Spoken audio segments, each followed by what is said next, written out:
อืมไปบอลสิไปขาขี่เป็นวันนี่แหละ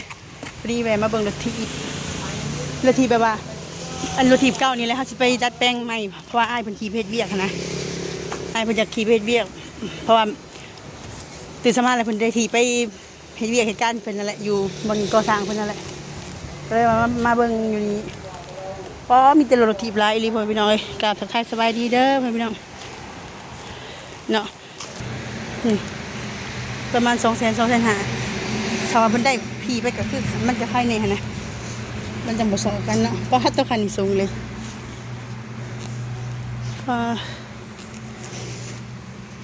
เปลี่ยนโซ่ใหม่ยางใหม่ตีนใหม่เนาะตัวนี้ก็คือได้แหละแต่ว่ามันจากน้อยโพดจะเอาคอขึ้นก็ได้ด้วยนี่อ๋อ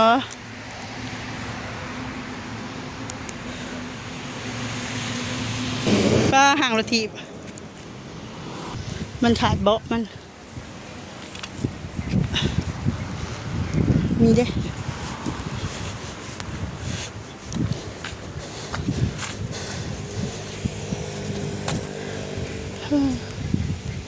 โอเคนะพี่น้อง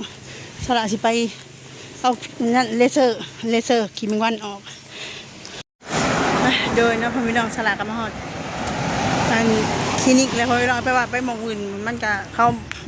มันออกบ่ได้มันใหญ่พ้นนะพี่น้องแล้วก็เลยต้องมาเลเซอร์ออกอยู่คลินิกนี่แหละก็เป็น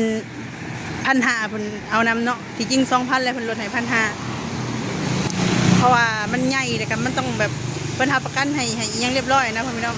จะได้กระกาศสบายดีสวัสดีอีกรอบเด้อพี่น้องกับประมาณเงินกีบกันล้านหนึ่งเนาะพี่น้องตอนนี้เพิ่นกำลังเขาไปฉีดยาซาแล้วก็ทายาซาแล้วก็เพิ่นสิเลเซอร์ออกให้เนาะโดยเพิ่นสิออกทั้งหางทั้งโคนเลยพี่น้องมันเป็นแบบว่าเป็นไฟที่ว่าแบกหาบว่าซั่นซะโดยก็ขอบคุณทางแม่น้องหลายๆเด้อที่ว่าสดสอยสลากเข้ามาเนาะให้สลากได้มาเอาไฟออกเอาขีดแมงวันตัวนี้ออกก็สิดีขึ้นเนาะพี่น้องแล้วเดี๋ยวสลากสิมาอัปเดตเรื่องสลากกับเปลี่ย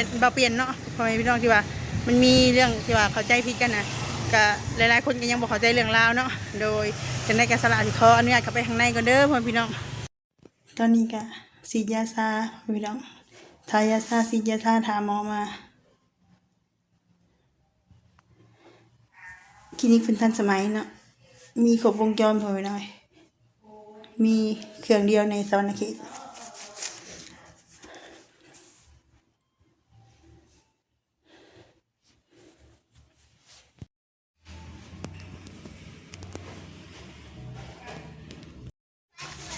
มาเนาะพอไปน้องจากสวัสดีตอนเช้าเยอะเห็นยังเลยนี่ก็อยู่เพื่อนพอไปหน่อยคือเมื่อวันนี่ก็ถ่ายคลิปแต่ไปลงเนาะถ่ายในน้อยนึงพอพี่น้องเลยว่าอยู่แถวในเมืองมันเสียงเพลงยังถึงน้องอยู่เนาะทางสลากไปหาหมอเมื่อวานนี้ไปกับจัดไฟอะไรพอพี่น้องเลยกับคุณใช้เลเซอร์ยิงเลเซอร์แบบผ่าเอาแบบมันใหญ่เลยพอพี่น้องใหญ่แบบทำนี้เลยนะทำนิ้วแบบนี้เลยแล้วก็มันเลิกพอพี่น้องมันไปล้านปลายพอพี่น้องแต่ว่าก็มันซักยาซ่า2 เข็มคือเขาก็อยากแบกหาภาระที่ว่ามันแต่ด้นเลยนะพี่น้องมันถ้ามีไฟมีขีดวันบนบ่าแล้วมันบอดี้เนาะคือความเชื่อส่วนบุคคลพี่น้องโดยกับขอบคุณหลายๆเด้อFCมุสุคนแล้วกับผู้ใหญ่ใจบุญที่ว่าเป็นหัวเป็นใหญ่เนาะไอ้มุสุคนนั่นแหละโดยทางสลากกับขอบคุณหลายๆที่เมตตาเนาะทางแม่น้องเพิ่นที่ว่าได้ฝากเงินจำนวนนี้มาให้ทางสลากได้ไปผ่าไฟออกโดยขอบคุณหลายๆเด้อแม่เด้อขอให้แม่สุขภาพเข้มแข็งอายุหมันคนยืนปราศจากโรคภัยไข้เจ็บเงินคำไรมาเทมาเด้อสาธุโดยน้องทว่าแม่บทสดสอยเข้ามาสลากกับยังมีไฟอยู่คือเก่าแต่อันนี้ก็ยังต้องฟังเบิ่ง2 อาทิตย์พอพี่น้องมันก็ยังปวดอยู่เนาะใส่เลเซอร์ยิงใส่เลเซอร์ผ่าเอาประมาณ1 ชั่วโมงแล้วก็ใช้เวลาเป็นชั่วโมงเลยพอพี่น้องเลยพอมันต้องใช้แบบว่าพิธีพิธันแบบความแม่นยำแล้วก็ตั้งสติให้ดีนะก่อนที่ผ่าตัดยังกะปฏิกิริยาแบบมันถึงหม่องอื่นนะเนาะ ลากก็ดีใจก็ได้เอาออกเลยค่ะคือว่าโล่งไปหมดเลยเผื่อมันมีแต่สิ่งดีๆเข้ามาในชีวิตในครอบครัวทันซานเนาะน้องน้อยๆเป็นก็มาหากวนเฮือนซอยกาลกาซิมาประเด็นเรื่องของสร้างเตียงกับสลาเนาะแม่นที่คือทางสลากอะไรเราหยอกกันกับเพิ่นกันเนี่ยแบบว่าเขาสั่งคอนเทนต์แบบว่าหยอกกันแต่ว่ามื้อนะฮะที่สลากเครียดเป็นยังพ่อแม่พี่น้องฮู้บ่ว่าคือเฮามาเสียความรู้สึกมองที่ว่าคนก็หลายคือแบบว่าหยอกก็หยอกได้แต่ว่าคนร้ายแบบนั้นก็มีหลายคนเนาะมีบ่อแสมีน้องลาตีน้องแหล่แล้วก็เขาก็เป็นผู้หญิงเนาะเขาก็อายเห็นนะแบบว่าเขาหยอกเขายังเขาก็บ่ให้ดอกแต่ให้เบิ่งนะแบบมีไผแน่สมมุติว่าเจ้าหยอกคอยแบบนี้เนาะคือสมมุติว่าคอยเป็นคนแบบนี้เนาะคอยคนขี้ร้ายคอยคนบ่งามแต่ว่าแต่ส่วนชูเฮาเจ้าคอยนี่ก็บ่เป็นหยังเนาะแต่ว่าถ้าว่ามีคนอื่นนำที่ว่าเพิ่นกับอันนี้เฮากับอ้ายเนาะเฮากับเป็นผู้หญิงหั่นนะก็บ่ได้มีหยังหลายแล้วพี่น้องก็มีแต่ว่าเจ้าความรู้สึกซื่อๆและอีกอย่างก็คือสละเนาะเป็นคนที่ว่าแบกรับภาระมาแต่นั่นเลยเจ็บเป็นยุ่งก็บ่เคยที่ว่ามีคำห่วงใยจากผู้ใดเลยว่ามีไผมาเบิ่งมาแย่งนั่นนี่หั่นนะถึงสละเจ็บมือสละเจ็บมือนะสละก็แทนปอกเนาะว่าสละเจ็บนี่แล้วก็เจ็บในมือนี่อันนี้ค่ะยังเจ็บอยู่ยังเคี้ยวอยู่บ่ฮู้ว่าเป็นยังมันคือบอดี้เนาะแล้วก็เจ็บข้อขาไข้เนี่ยแล้วดีแล้วบัดนี้ยังแต่ตัวนี้เลยสละก็ทันเพิ่นกันฟรีมือนะพาบ่เซตไปหาไม่ตู้ค้ำไปหาแหละบัดนี้ฮะทางเพิ่นเห็นสละมันก็โอ้คักเนาะเพิ่นว่าได้เงินเลยไปเลยแบบนี้ฮะนะได้เงินเลยบ่มาใกล้เลยว่ะคือความหมายนะคือว่าเฮาเนี่ยโอ้พอได้เงินเลยก็คืองานการถิ่มมาทุกอย่างค่ะนะคือถ้าเป็นสลักคล้ายFCว่าถ้าว่าเป็นในนั้น FC สิคิดว่าในใดสลักสมควรเครียดบ่หรือบ่แบบนั้นนะเฮาเจ็บเฮาเจ็บมือแต่เฮาเอามือใส่เฮาเจ็บข้อมือเฮาเอามือเฮาแห้งมือแห้งแขนพอพี่น้องเอ้ยเฮาก็ต้องได้หยุดนะแต่คำบอกของเราบอกว่าสละหันขี้ตัวบ่เชื่อดอกว่าเจ็บได้เงินเลยก็ไปเลยบ่มาไกลเลย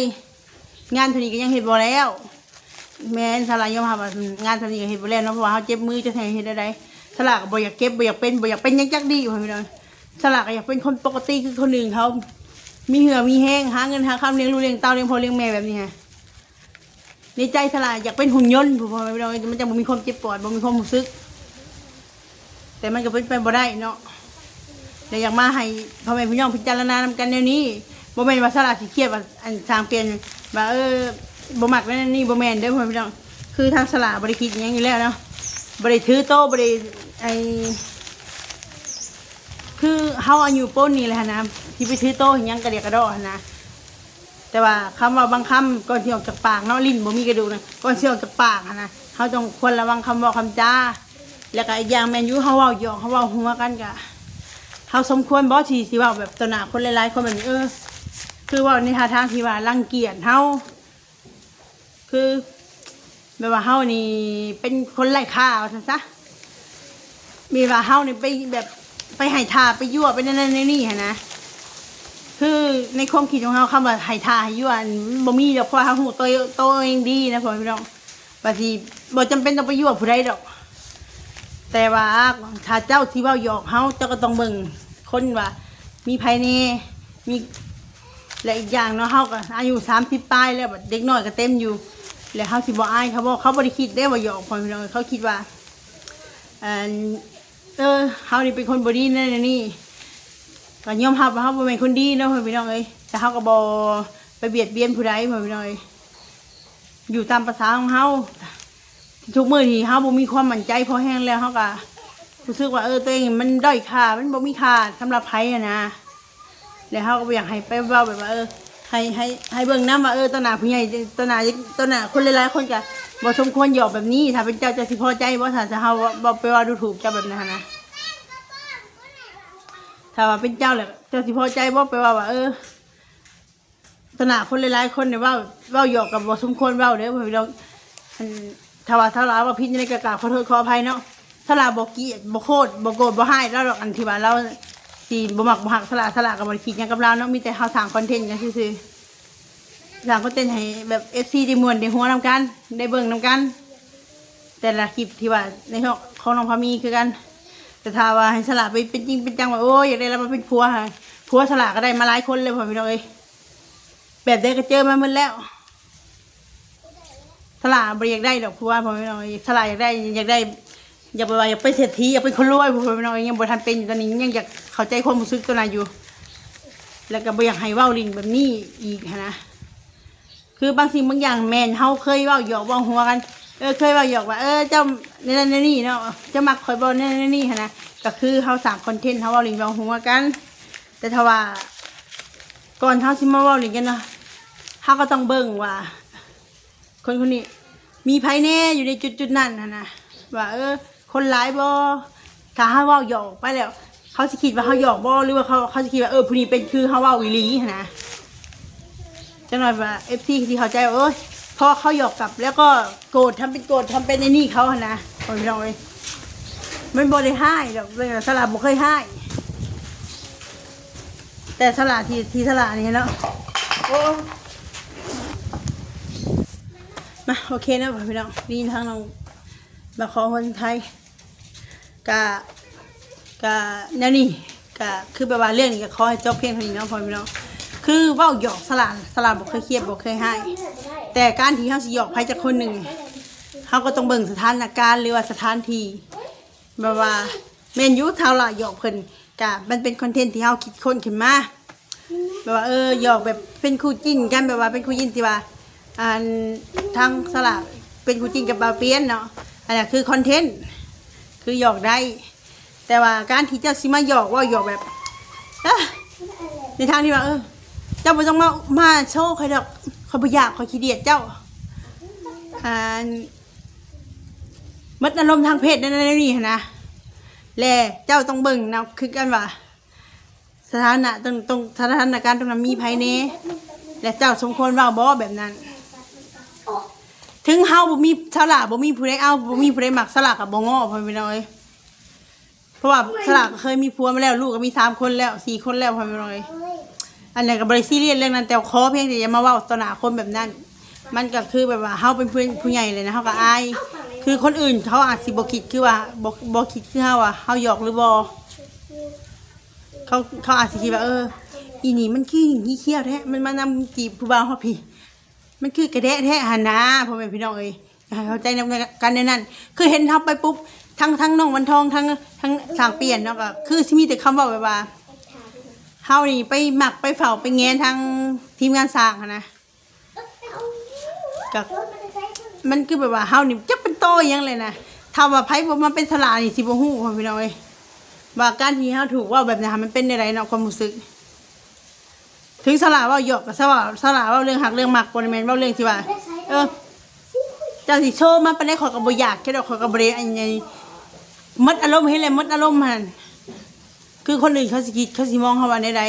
ๆแล้วก็คำบอกอีกคำหนึ่งที่สละเสียใจที่สุดก็คือที่ว่าให้บริหารยังสั่งเป็นบ่มักดอกมาเสียใจมองที่ว่าสละเจ็บมือเลยแล้วว่าใดๆฮู้บ่โอ้ยมาเฮ็ดกูให้มันแล้ว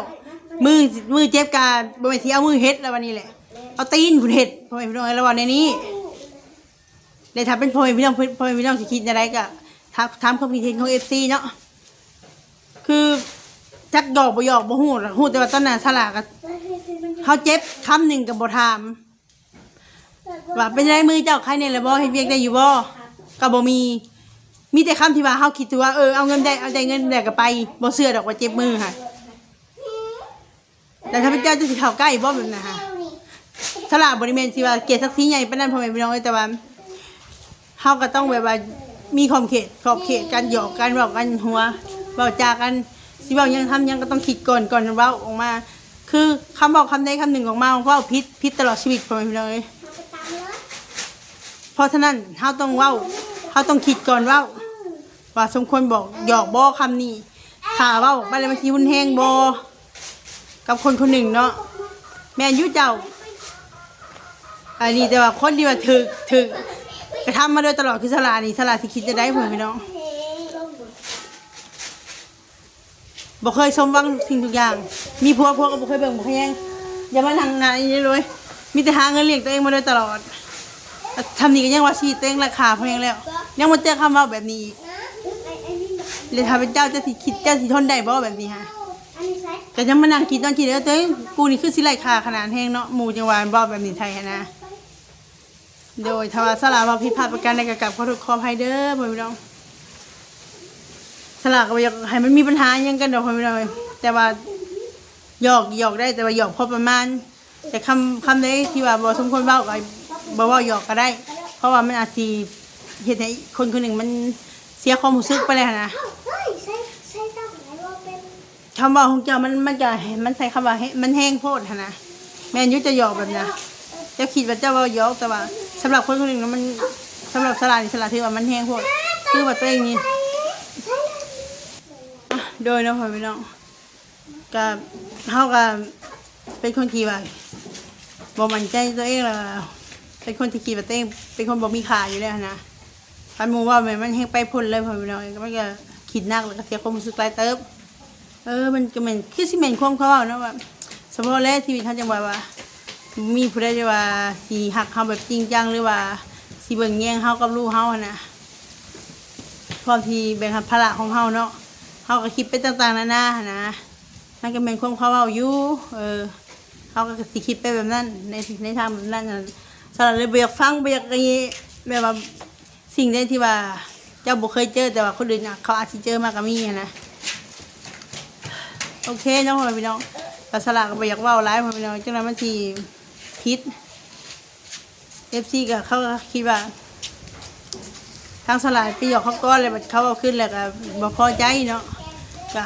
บ่พอใจแล้วถ้าว่าหยอกแบบธรรมดาหมู่เขาเจ้าขอหยอกกันได้แต่นี่ไม่แบบหยอกคำหยอกของเรามันแห้งโคตร FC บ่ได้ยินนะสลากก็คือสิบ่เข้าใจความรู้สึกสลากเนาะพ่อพี่น้องก็บ่ว่ากันคนที่ถือว่าแล้วตนาคนหมู่ผู้หลายๆคนต่อให้หยอกกันมันก็บ่สมควรหยอกแบบนั้นเนาะมันก็เฮ็ดให้เฮาขาดความมั่นใจแล้วก็เสียความรู้สึกไปเลยก่อนถ้าสิว่าหยอกก็ต้องเบิ่งว่ามีคนกันเองบ่เนี่ยอันนี้ก็มีทั้งวาวแซนมีหลายคนนะแล้วเฮาเป็นผู้ถือว่าเฮาก็อายคือแบบว่าเฮานี่บ่มีเกียรติบ่มีศักดิ์ศรีบ่มียังหมู่มาฮอดปุ๊บหมู่ก็เว้าดูถูกโลดนะแล้วมันคิดแบบว่าหลายๆคนก็อาจจะว่ามันคือซีเมนต์คงเขาเนาะอีนี่เนาะมันแบบมันกระแดะมันเขี้ยวแบบนี้นะไปหันไห้ท่าผู้ชายมันมองนั่นมองนี่นะความหมายเนาะแบบมายั่วเขาก็บอกเอาจะดอกนะแต่เป็นเจ้าจะสีบอกเครียดบอกทางสลาถามเนี่ยคนเดียวเลยจะได้กันสำหรับคลิปนี้ก็ขอจบคลิปแล้วคนเดียวเดี๋ยวคลิปนี้กับคลิปว่านี่ที่ต่อกันเลยคนเดียวทางสลากอะได้ไปผ่าตัดไปผ่านเลเซอร์แล้วเนาะเป็นชักยาสายมันเป็นลานตายมาไม่น้อยโอเคน้องมาไม่น้องสำหรับคลิปนี้ก็ขอบคุณ FC เมื่อสุขคนที่เป็นกำลังใจให้สลาเบิ่งคลิปสลาจนจบตัวที่บุคคลโฆษณาก็ขอบคุณเลยหลายๆเด้อสำหรับคลิปนี้ก็ขอกล่าวคำว่าสบายดีเอาสลากก็เชื่อได้เลยเนาะแล้วก็ก่อนสิจากลากันไปก็ต้องขอบคุณทางแม่น้องหลายๆเด้อที่ว่าสดซอยเงินเข้ามาให้สลาได้ไปผ่าเอาไฟออกขอให้แม่อยู่ดีมีแห้งสุขภาพเข้มแข็งปราศจากโรคภัยไข้เจ็บเงินคำอะไรมาเทมาเด้อแม่เด้อแม่สามารถสนใจก็ขอให้คืนกำหาลอยเท่าวันเท่าเด้อสาธุและฝากความคิดฮอดคิดถึงไปหาทางพ่อแม่ลุงป้าอายน้องมุสุคนเนาะที่ว่าเป็นกำลังใจสละซอยสละที่ผ่านมากก็ขอให้ดีมีแห้งสุขภาพเข้มแข็งเมื่อสุขคนเด้อสำหรับคลิปนี้ก็ขอกล่าวว่าสบายดี